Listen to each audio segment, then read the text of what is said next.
Muito boa noite. Bem-vindos ao Ensaio Geral. Viemos dar os parabéns ao Festival Correntes de Escritas, que completa este ano 25 anos. São 25 anos dedicados à literatura de expressão ibérica.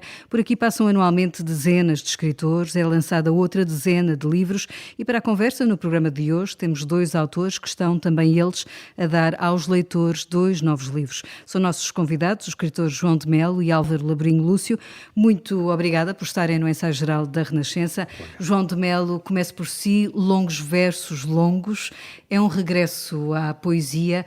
Que urgência sentiu em voltar à origem, como diz neste livro? É um regresso, mas eu não senti como isso. Prefiro, digamos, tomar-lhe como ponto de partida. Efetivamente, eu sou um grande leitor de poesia, há muitos anos, sempre.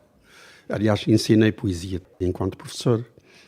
E havia em mim uma espécie de nostalgia da estrutura e do som e da música, da linguagem que é a poesia, e agora atrevi-me porque também fechei um pouco um ciclo na minha obra narrativa que está e estou. Mas não vai voltar à prosa? Vou voltar à prosa também, claro. Mas estou no ano zero de uma nova etapa e então comecei para a poesia e proponho-me continuar. E esta poesia foi acontecendo assim ao longo do tempo ou sentou-se a escrever este livro? Não, vem de trás para a frente. É uma poesia do cotidiano que eu ia guardando em bruto, digamos assim, e que agora teve que ser toda reunida e trabalhada, enfim, e apurada, né? Sobretudo nos seus excessos e sobretudo na sua contaminação pela prosa, que era excessiva. E pronto, ficou depurado e aí está. Aí está para os leitores também exatamente saborearem. Álvaro Labrinho Lúcio oferece-nos agora este A Vida na Selva. É um livro que reúne alguns textos que foi partilhando, no fundo, ao longo dos últimos anos. Tem também, digamos, um texto novo. O prefácio que está neste livro foi na sessão de abertura das Correntes de Escritas há 13 anos, salvo erro. Fala aqui da palavra tolerância neste texto.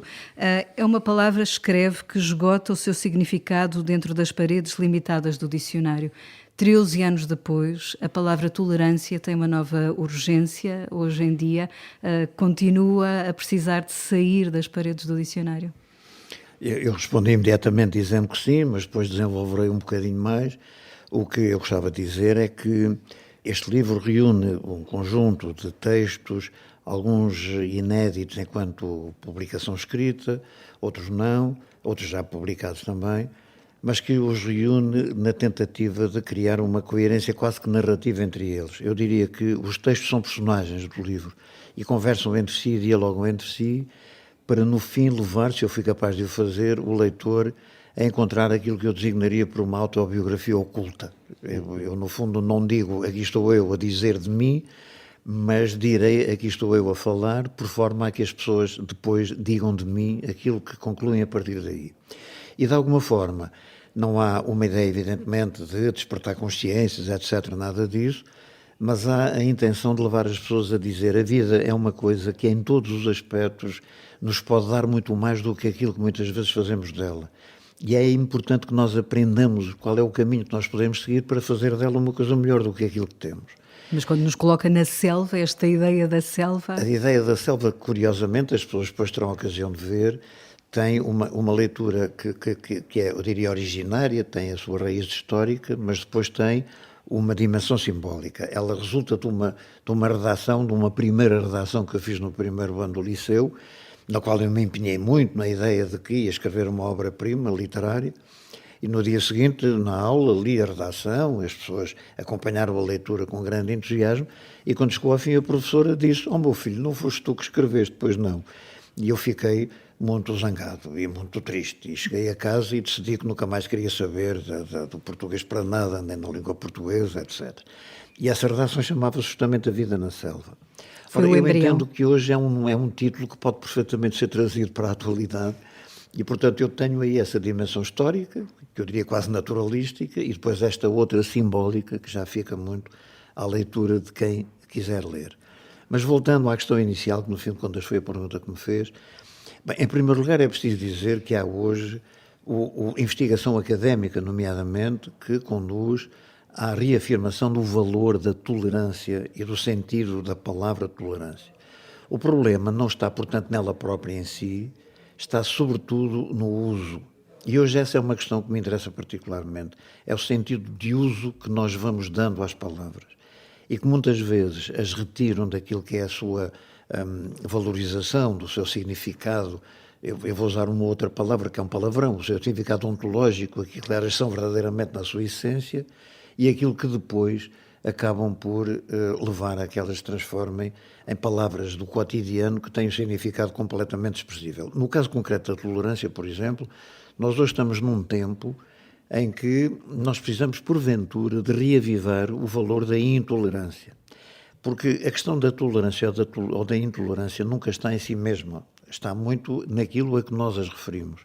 E, por exemplo, como eu falo muito no pensamento, na importância do pensamento e da renovação do pensamento, eu sou muito mais favorável à intolerância ao pensamento único do que à tolerância ao pensamento único.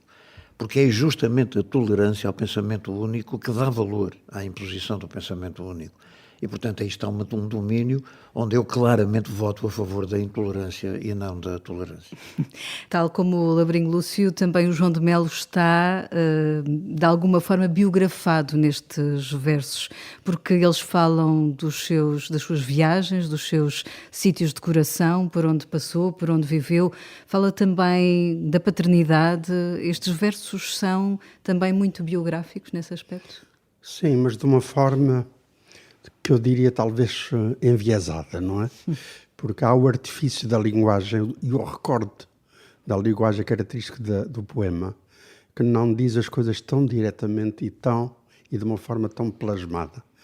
Há uma modulação da linguagem que aproxima o texto mais da música do que propriamente da chamada literatura digamos, de prosa ou coisa parecida. É um facto que não é fácil sair da prosa e entrar na poesia. Eu nunca imaginei que me desse tanto trabalho escrever poemas. Mais do que a prosa? Muito mais do que a prosa, porque pronto, eu tenho... É um trabalho de filigrana? Em parte é, porque no estado primitivo estes poemas eram praticamente prosas transversais que tinham, digamos, como algum requinte interior, uma prosódia que parecia estranho na prosa e que se aproximava talvez mais de um outro discurso, que era a poesia.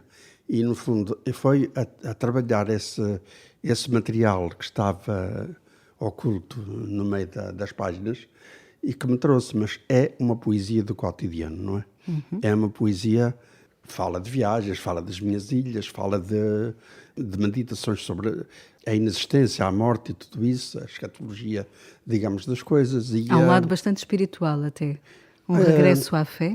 Talvez a questão espiritual até seja aqui, talvez a mais concreta, não é? Porque o poeta desse livro confessa a sua perda da fé e da esperança e tudo mais, que foi também algo que me assistiu a mim ao longo da vida.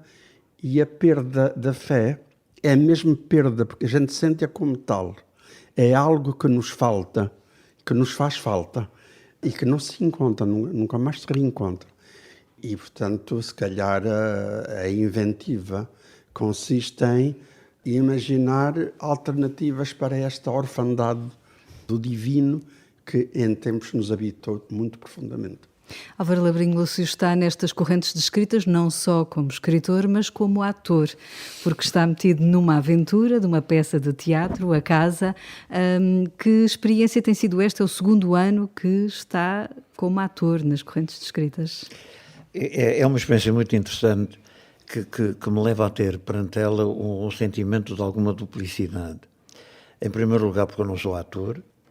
Em segundo lugar, porque não aceitaria estar a desempenhar este papel se não investisse no máximo de qualidade que eu sou capaz de lhe dar. Não estou, evidentemente, a querer avaliá-la, não me cabe a mim fazer isso, mas não quero fazer isto uma brincadeira. No fundo, nós estamos a representar um texto que escrevemos, que tem na sua centralidade uma figura importante na Póvoa de Varzim, Manuel Lopes, o bibliotecário da Póvoa, e o texto que escrevemos, esse sim, é um texto com o qual nos identificamos muito e com o qual, felizmente, nós sentimos que a população da Póvoa e aqueles mais ligados às correntes se identificam também. A questão agora é de nós podermos, encenando o texto, fazer acompanhar uma visita à casa de Manuel Lopes, que é realmente um espaço notabilíssimo para ser visitado, mas fazê-lo com uma dimensão cénica e muitas vezes com exigências também cénicas, quer do ponto de vista da encenação, quer do ponto de vista da interpretação, que são robustas enquanto exigências. Tanto quanto eu sou capaz de o fazer, faço o melhor que sei, o melhor que posso. Já vão no segundo ano, agora, pelo o que menos. eu gostava era de ficar esta ideia, faço com a determinação de procurar fazer bem, e não como uma espécie de lateralidade, como uma brincadeira, como alguma coisa de pouca responsabilidade. Isso não, porque isso seria desrespeitar o texto e seria, sobretudo, desrespeitar a pessoa que está aqui em causa e que é essa figura notável de Manuel Lopes. Estamos nos 25 anos das correntes descritas, um ano em que a liberdade é o tema, num ano em também que estamos a comemorar os 50 anos do 25 de Abril. Pergunto a ambos, era este o Portugal que esperavam 50 anos depois? Ambos viveram o tempo da ditadura. Era este o país que esperavam 50 anos depois? Era o país que eu desejava, de alguma forma. Ainda custa acreditar que este país tenha vindo das trevas tão profundas para a claridade tão evidente que é o nosso presente. Porque as pessoas muitas vezes não estimam a comparação entre o antes e o agora. E são pessimistas por natureza. E, curiosamente, a juventude é talvez dos setores mais pessimistas. Lá terão as suas razões, mas eu... Não terão memória, se calhar. Não terão memória, mas eu encarrego-me sempre, na minha qualidade de professor, de dizer, olha que, afinal, isto não é bem assim. Este país, que é o vosso, que é o meu, tá, pode não estar a corresponder na totalidade àquilo que vocês imaginavam, mas vocês não conseguem imaginar o que é que seriam se a anterior ordem continuasse.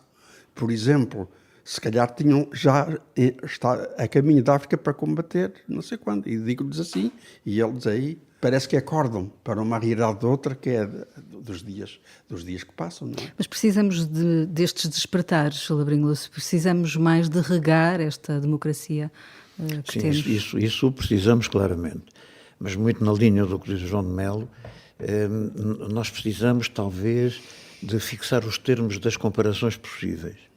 Para mim, é uma opinião estritamente pessoal, evidentemente, mas é que me está a pedir, comparar o Portugal de hoje com o Portugal de antes do 25 de Abril, para efeitos de decidir o que é melhor ou pior, eu considero que é alguma coisa muito perto da imoralidade. E, portanto, eu não comparo Portugal antes e Portugal depois, porque essa comparação é imoral, a meu ver, a favor, evidentemente, do Portugal de hoje. Já entendo como democrata que devo comparar o Portugal que temos com o Portugal que poderíamos ter tido e comparo sobretudo aquilo que me parece hoje decisivo, que é o Portugal que temos com o Portugal que queremos ter agora no futuro. Há riscos neste momento. Eu julgo que a grande celebração dos 50 anos do 25 de Abril deveria ser um debate sério, alargado o mais possível no espaço público sobre os 50 anos que nós queremos construir a seguir. É muito curioso porque hoje, quando se fala na doença das democracias pelo mundo fora, Portugal pode erguer a sua voz e dizer: nós somos das democracias recentes uma democracia moderna. Nós somos capazes de dar testemunho, nós temos testemunho para dar da importância da democracia e dá-la não através daquilo que é a sua evolução histórica ao longo dos tempos, mas daquilo que é a nossa vivência concreta, o que nós tínhamos e o que temos possibilidade de ter, sendo certo que essa possibilidade continua viva. Mas para isso é muito importante que nós tenhamos a noção de que a democracia não é uma coisa que nos dão, ou nós a trabalhamos diariamente, cotidianamente, defendendo, lutando por ela, compreendendo a sua fragilidade e compreendendo isto que é muito importante. Em política, só não é frágil o autoritário. E se nós queremos um regime sólido, então temos um regime ditatorial, autoritário, autocrático. Se queremos a democracia, temos que nos habituar a viver nela com a nossa própria fragilidade e, portanto, a fazer dela uma coisa natural ao cotidiano das pessoas que se estimam como pessoas. No ensaio geral, escutamos agora Guilherme de Oliveira Martins, o nosso colaborador do Centro Nacional de Cultura, que nos deixa duas perguntas aos nossos convidados. As correntes descritas realizam a 25ª edição com 120 convidados de 16 nacionalidades, entre autores, ilustradores, editores, artistas visuais e ensaístas, 31 dos quais são estreantes.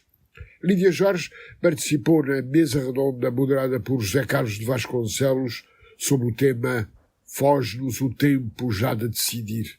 No fundo, ao invés da indiferença ou da tentação do deixar andar, vimos-nos no dever de preservar e fortalecer a democracia, recusando a tentação de deixar campo à desistência.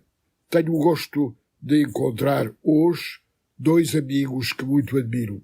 Perante o belíssimo livro Longos Versos Longos, que assinala o regresso de João de Melo à poesia, mais de 4 décadas depois de Navegação da Terra, a minha pergunta é para o educador com quem tive o gosto e a honra de trabalhar.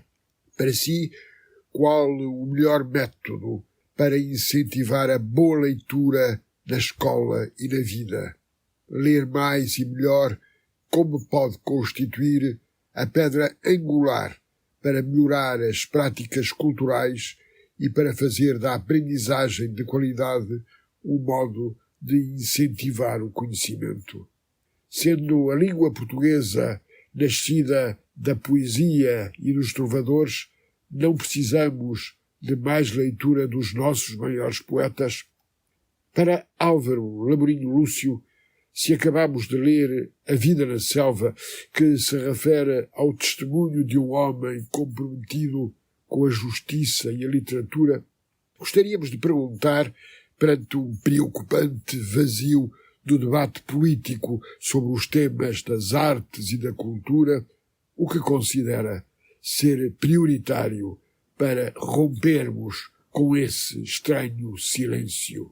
João de Melo. Eu agradeço muito a pergunta, que tem muito a ver com aquilo que nós sabemos, que vivemos, que foi parte da nossa vida, como professor, como escritor também, e efetivamente eu acho que uma forma importante de pôr a juventude a acreditar nos livros e na força que a literatura pode ter nas suas vidas passa muito por aproximar os escritores das escolas. Levar os escritores à escola. Essa experiência eu vivia no Ministério que o meu amigo governou durante algum tempo e foi efetivamente muito produtiva, porque aconteceram verdadeiros milagres.